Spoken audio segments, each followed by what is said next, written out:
कभी कभी एक साधारण सा सवाल पूरी दुनिया का सबसे बड़ा रहस्य बन जाता है। ऐसा ही हुआ उस रानी के साथ, जिसने एक दिन मछुआरिन से यूं ही पूछ लिया, बताओ ये मछली नर है या मादा। बस इतना कहना था कि टोकरी में रखी मछलियां जोर जोर से हंसने लगीं। रानी का चेहरा पीला पड़ गया। क्यों हंसी वो मछलियां? क्या रानी ने कोई अनजानी गलती कर दी थी, या उस हंसी के पीछे छिपा था कोई गहरा रहस्य? बहुत समय पहले एक राज्य पर बड़े प्रतापी राजा राज किया करते थे। राजा न सिर्फ बलवान थे, बल्कि न्याय प्रिय और प्रजा के बड़े दयालु शासक माने जाते थे। अब हुआ यूं कि उसी नगर में एक मछुआरिन रहती थी। रोज अपने सिर पर मछलियों से भरी टोकरी रख गली गली घूमती और पुकारती, मछली ले लो, मछली ले लो, ताजी मछली ले लो। एक दिन वह यूं ही पुकारती हुई राजमहल के पास से गुजरी। रानी ने जब उसकी आवाज सुनी तो बोली, ए मछुआरिन, इधर आ, आज मैं भी तुमसे एक मछली खरीदूंगी। मछुआरिन बोली, जैसी आज्ञा रानी माँ। वह आगे बढ़ी, उसने सिर से टोकरी उतारी और रानी के सामने रख दी और बोली, लीजिए रानी माँ, देखिए कौन सी मछली पसंद है।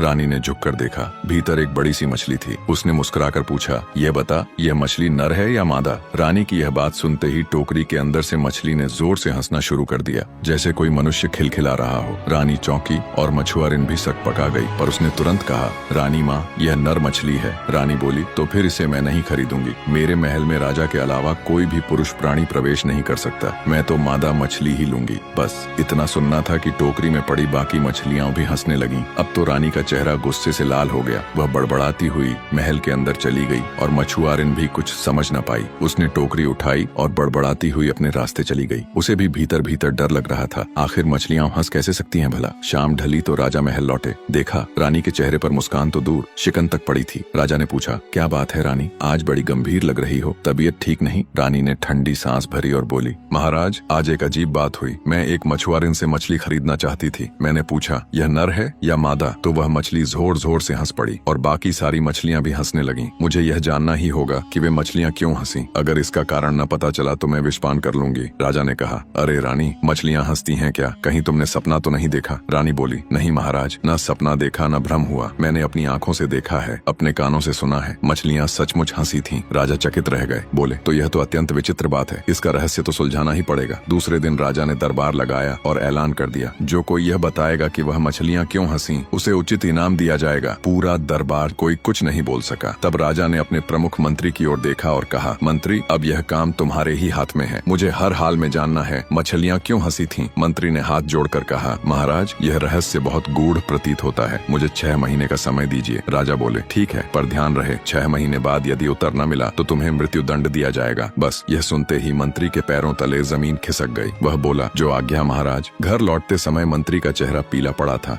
उसने आकाश पाताल एक कर डाला। विद्वानों से पूछा, साधु संतों, ज्योतिषियों, तांत्रिकों से मिला, वेद पुराण छाने और हर ज्ञानी की चौखट खटखटाई, पर कहीं से कोई उत्तर न मिला। देखते ही देखते 5 महीने यूं ही गुजर गए और अब मंत्री की चिंता ने चरम रूप ले लिया। दिन पर दिन मंत्री की नींद, भूख और सुख चैन सब उजड़ गया और उसका शरीर सूख कर कांटा बन गया। जब 5 महीने बीत चुके तब मंत्री के मन में भय के बादल और गहरे हो गए। वह सोचने लगा, अब तो निश्चित ही मेरी मृत्यु तय है। 6 माह का समय बस 1 महीने बाकी रह गया है और आज तक मैं यह न जान सका कि मछली क्यों हंसी थी। राजा का क्रोध शांत होने वाला नहीं और जब मैं मरूंगा तो वह गुस्सा मेरे बेटे पर भी निकालेगा। ये सोचते सोचते एक दिन उसने अपनी सारी संपत्ति अपने बेटे के नाम लिख दी। फिर उसने बेटे को बुलाया और बहुत दुखी मन से बोला, बेटा, तुम जानते हो मैं राजा के दरबार में मंत्री हूँ। जो प्रश्न राजा ने दिया है उसका उत्तर मैं नहीं दे पा रहा। 6 महीने बाद जब मैं उत्तर न दे पाऊंगा तो राजा मुझे मृत्यु दंड देगा। पर इतना जान लो, मेरे मरने के बाद राजा का क्रोध ठंडा नहीं होगा, वह तुम्हें भी सताएगा। इसलिए बेटा, तुम अभी राज्य से बाहर निकल जाओ, कुछ दिन परदेश घूम आओ। जब राजा का क्रोध शांत हो जाए तब लौट आना। मंत्री का पुत्र बहुत ही बुद्धिमान और रूपवान युवक था। पिता की बातें सुन वह भावुक हो उठा, उनके चरणों में गिर पड़ा, आशीर्वाद लिया और दृढ़ निश्चय के साथ अकेला पैदल ही अपनी यात्रा पर निकल पड़ा। उसने मन में निश्चय किया कि वह किसी न किसी तरह अपने पिता की मदद करेगा। चलते चलते वह कई नगरों से गुजरा, कई लोगों से मिला, पर किसी से कोई उत्तर न मिला। एक दिन वह एक गांव में जा पहुंचा। रास्ते में उसकी मुलाकात एक वृद्ध किसान से हुई।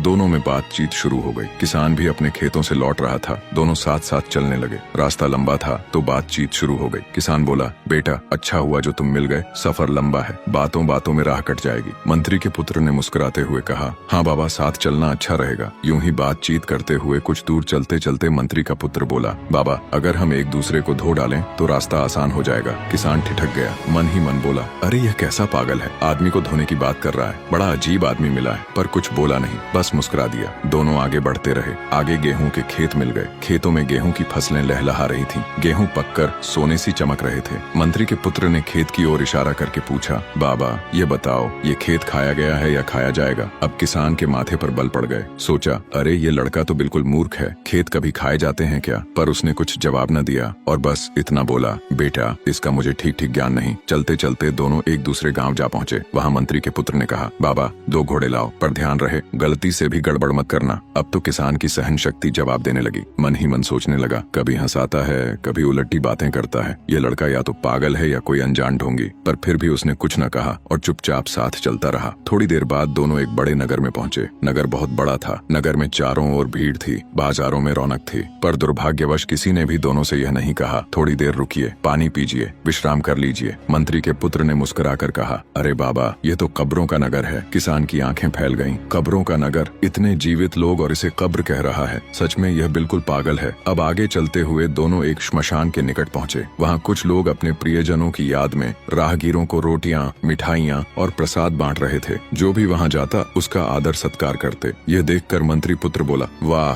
क्या अद्भुत नगर है यह, जहां मरने वालों के नाम पर लोग जीवितों को खिलाते हैं। किसान अब मन ही मन हंसने लगा। बोला, इस पागल का क्या ठिकाना, अभी तो यह पानी को आग कहेगा और धरती को आकाश। इतना सोच ही रहा था कि सामने एक नदी आ गई। किसान ने कपड़े जूते उतारे और पानी में उतरा, पर मंत्री का पुत्र वैसे ही जूते पहने, कपड़े पहने सीधा नदी पार कर गया। किसान ने माथा पकड़ा, ऐसा मूर्ख मैंने आज तक नहीं देखा। भला जूते कपड़े पहने नदी पार करते हैं क्या? पर मंत्री पुत्र शांत भाव से आगे बढ़ता गया। रास्ते के अंत में किसान बोला, बेटा अब मेरा घर आ गया, चलो आज की रात मेरे घर ठहर जाओ, कल अपनी राह पकड़ लेना। मंत्री पुत्र ने कहा, आपकी दयालुता देखकर मुझे प्रसन्नता हुई, पर एक बात बताइए, क्या आपके घर के दरवाजे और कुंडी मजबूत हैं? किसान हक्का बक्का रह गया। मन ही मन बोला, अब यह कैसी बेतुकी बात है, घर बुलाया है और यह दरवाजे की कुंडी पूछ रहा है। थोड़ी देर तक कुछ सोचता रहा, फिर मुस्कुरा कर बोला, चलो बेटा आओ मेरे साथ। दोनों धीरे धीरे घर की ओर चल दिए। रास्ते भर किसान उस युवक की अजीब बातों पर सिर हिलाता रहा। घर पहुंचकर किसान ने मंत्री पुत्र को भीतर के कक्ष में ठहराया, उसे पानी दिया, बैठने को आसन दिया और बोला, थोड़ा विश्राम कर लो, मैं अभी आता हूँ। इतना कहकर वह अपनी पत्नी और बेटी के पास गया और सारी बातें उन्हें बताने लगा। किसान बोला, अरे सुनो, आज रास्ते में एक अजीब आदमी मिला है। रूप रंग से तो कुलीन लगता है, पर बातें इसकी बड़ी मूर्खतापूर्ण है। मैंने कहा मेरे घर चलो तो बोला, क्या तुम्हारे दरवाजे और कुंडी मजबूत हैं? ये सुनकर किसान की बेटी, जो बहुत बुद्धिमान और तेज थी, बोली, पिताजी वह मूर्ख नहीं, बहुत चतुर युवक है, वह संकेतों में बात करता है। दरवाजा और कुंडी मजबूत होने का मतलब यह था। क्या आपके घर में मेहमान के ठहरने की व्यवस्था है? क्या आप मेरा सत्कार कर पाएंगे? किसान बोला, अरे वाह बेटी, मैंने तो उसकी बातों का गलत अर्थ निकाल लिया। बेटी मुस्कुराई और बोली, पिताजी जब रास्ते में उसने कहा था चलो हम एक दूसरे को धो डालें, तो उसका आशय यह था कि रास्ता लंबा है, एक दूसरे को कहानी सुनाकर सफर कट जाएगा। वही कहने का उसका ढंग था। किसान ने आश्चर्य से बेटी की ओर देखा और बोला, अरे तो ये बात थी, मैं तो व्यर्थ में उसे मूर्ख समझता रहा। फिर किसान बोला, बेटी जब हम गेहूं के खेत से गुजर रहे थे तब उस लड़के ने पूछा था, ये खेत खाया गया है या खाया जाएगा? अब इसका क्या मतलब हुआ? किसान की बेटी मुस्कुराई और बोली, पिताजी इतनी सी बात भी आप नहीं समझ पाए। वह जानना चाहता था कि उस खेत का मालिक कर्जदार है या नहीं। अगर मालिक पर किसी महाजन का कर्ज है तो समझो उसका गेहूं पहले ही महाजन ने खा लिया है, क्योंकि फसल का दाम तो सीधा उसी के घर जाएगा। और अगर खेत का मालिक कर्ज मुक्त है तो वही गेहूं खाएगा, मतलब अपनी मेहनत का फल खुद भोगेगा। किसान ने सिर हिलाते हुए कहा, बेटी बात तो बिल्कुल ठीक कही तूने, पर बेटी जरा यह भी सुनो। उसने एक और बात कही थी। जब हम गाँव पहुँचे तो मुझे एक छुरी देकर बोला,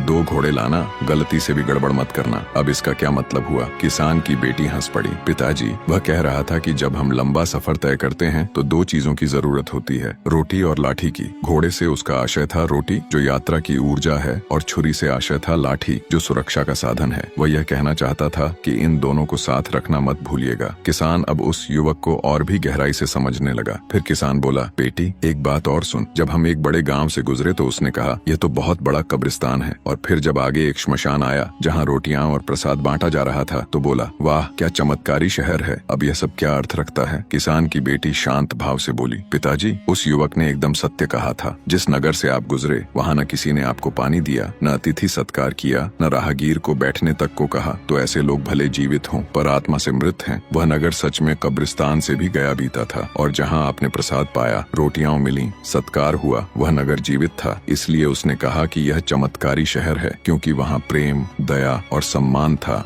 किसान अब पूरी तरह आश्वस्त हुआ और बोला, बेटी, तूने तो मेरी आंखें खोल दी। वह तो बहुत विद्वान निकला। उधर मंत्री का पुत्र यह सारी बातें सुन रहा था। उसने मन ही मन कहा, यह किसान की बेटी तो अद्भुत ज्ञानी है, शायद यही मेरे प्रश्न का उत्तर दे सके। तुरंत वह किसान और उसकी बेटी के पास गया और बोला, सुनो, मैं कोई साधारण राहगीर नहीं, मैं राज्य के मंत्री का पुत्र हूँ। हमारे महाराज की रानी ने एक दिन मछुआरिन से मछली खरीदनी चाहिए, और जब उसने मछुआरिन से पूछा कि यह मछली नर है या मादा, तो टोकरी में रखी सारी मछलियाँ जोर जोर से हंस पड़ी। रानी ने यह बात राजा को बताई। राजा ने मेरे पिता से पूछा, और अब मेरे पिता को 6 महीने का समय मिला है उत्तर देने का, नहीं तो उन्हें मृत्यु दंड दिया जाएगा। 5 महीने बीत चुके हैं और रहस्य अभी तक नहीं खुला। किसान की बेटी मुस्कुराई और बोली, इस प्रश्न का उत्तर बहुत सरल है। जब किसी मछली को काट दिया जाता है, धोकर आग में पकाया जाता है, तो वह न नर रहती है न मादा। उसमें अब कोई लिंग का भेद नहीं रहता, वह केवल मांस बन जाती है। रानी की यही मूर्खता थी कि वह नर मादा का प्रश्न पूछ रही थी। इसी अज्ञानता पर वे मछलियां हंसी थीं।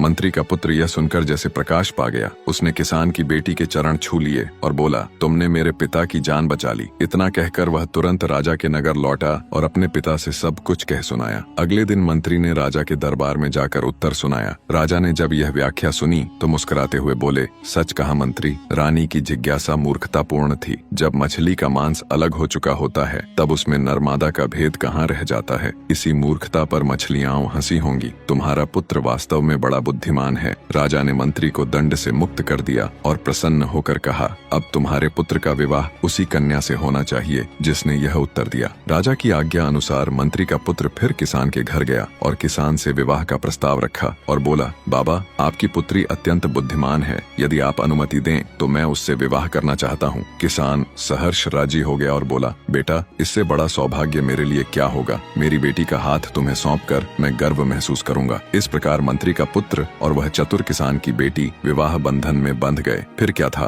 बुद्धि और विद्या का मिलन हुआ। मंत्री का पुत्र और किसान की पुत्री सुख शांति से अपना जीवन व्यतीत करने लगे। निष्कर्ष, मछुआरिन और रानी के बीच हुआ छोटा सा सवाल आखिरकार पूरे राज्य के लिए एक बड़ी सीख बन गया। रानी की जिद ने राजा को बेचैन किया, राजा की जिज्ञासा ने मंत्री को व्याकुल किया, और मंत्री की असमर्थता ने उसके पुत्र को उस किसान की बेटी तक पहुंचा दिया, जिसकी बुद्धि ने सबको मौन कर दिया। जिस उत्तर की खोज में पूरा दरबार सिर खपा रहा था, वह सच्चाई एक साधारण घर की देहरी पर मिल गई। रानी को एहसास हुआ कि हर सवाल सोच समझकर ही पूछना चाहिए, क्योंकि बिना विचार किया गया प्रश्न कभी कभी अपने ही मान और प्रतिष्ठा को धूमिल कर देता है। राजा ने सीखा कि ज्ञान पद या वैभव से नहीं, बल्कि विनम्रता और सुनने की समझ से मिलता है। सीख, बुद्धिमत्ता न पद की मोहताज होती है न धन की। असली ज्ञान उस मन में जन्म लेता है जो दूसरों की बात सुनकर आत्मचिंतन करके समस्याओं का हल खोजता है, और जो छोटे को छोटा समझ ले वह दरअसल अपनी ही समझ को छोटा कर लेता है। सच्चा ज्ञानी वही है जिसमें सीखने की विनम्रता और समझने की दृष्टि दोनों हो। क्या आप मानते हैं कि बोलने से पहले सोचना जरूरी है? कमेंट में अपना विचार जरूर